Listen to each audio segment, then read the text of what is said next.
வணக்கம். உங்களோடு பேசிக் கொண்டிருப்பவர் உங்கள் அன்பின் முனைவர் ரத்னமாலா புரூஸ். ஒரு நிமிஷம் ஒரு தகவல் மூலமா இன்னைக்கு என்ன தகவல் சொல்ல போறேன் அப்படின்னு பாத்தீங்கன்னா, வாஜ்பேயியும் அப்துல் கலாமும் முதல்ல எப்படி சந்திச்சுக்கிட்டாங்க அப்படிங்கறத தாங்க சொல்ல போறேன். ரொம்ப ரொம்ப சுவாரஸ்யமான சந்திப்பு அப்படின்னு தான் சொல்லணும். இத வாங்க என்ன நடந்தது அப்படின்னு சொல்றேன். 1980ஆம் வருஷத்துலதான் SLV-3 ராக்கெட் விண்ணில் செலுத்தப்பட்டது. அதுக்கப்புறமா நடந்த கூட்டத்துல அப்போதைய பிரதமராக இருந்த இந்திரா காந்தி, நாடாளுமன்ற உறுப்பினர்கள், சதீஷ் தவான், கலாம் அப்படின்னு சொல்லி குழுமி இருந்திருக்காங்க.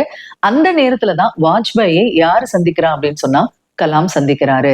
அதுதாங்க முதல் தடவை 2 பேரும் சந்திக்கிறாங்க. இந்த கூட்டத்துக்கான அழைப்பு வந்ததும் சதீஷ் தவான் கிட்ட கலாம் என்ன சொல்லியிருக்காரு அப்படின்னு சொன்னா, என்கிட்ட நல்ல ட்ரெஸ் எதுவுமே இல்ல, நல்ல ஷூஸ் எதுவுமே இல்ல அப்படின்னு சொல்லிட்டு. அப்போ சதீஷ் தவான் என்ன சொல்லியிருக்காரு அப்படின்னு சொன்னா, கலாம், நீ ஏற்கனவே வெற்றி அப்படின்ற ஆடைய அணிஞ்சிருக்க, அதனால நீ கண்டிப்பா இந்த கூட்டத்துக்கு வரணும் அப்படின்னு சொன்னாராம். இப்போ அந்த கூட்டம் நடக்குதுங்க. அந்த கூட்டத்துல பிரதமர் இந்திரா காந்தி என்ன பண்றாங்க அப்படின்னு சொன்னா கலாம அறிமுகப்படுத்துறாங்க.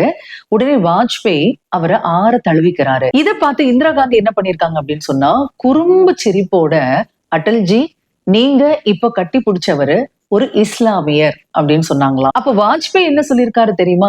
இருக்கட்டுமே, அதுக்கு முன்னாடி அவர் இந்தியர், அவர் ஒரு விஞ்ஞானி அப்படின்னு சொல்லி பதில் சொல்லியிருக்காரு. இப்படி தாங்க வாஜ்பேயிக்கும் அப்துல் கலாமுக்கும் இடையிலான முதல் சந்திப்பு இருந்தது. எவ்வளவு அழகான ஒரு சந்திப்பு இல்லையா? சரி, மீண்டும் மற்றொரு தகவலுடன் உங்களை சந்திக்கிறேன். அதுவரையில் உங்களிடத்திலிருந்து விடைபெற்றுக் கொள்பவர் உங்கள் அன்பின் முனைவர் ரத்னமாலா புரூஸ்.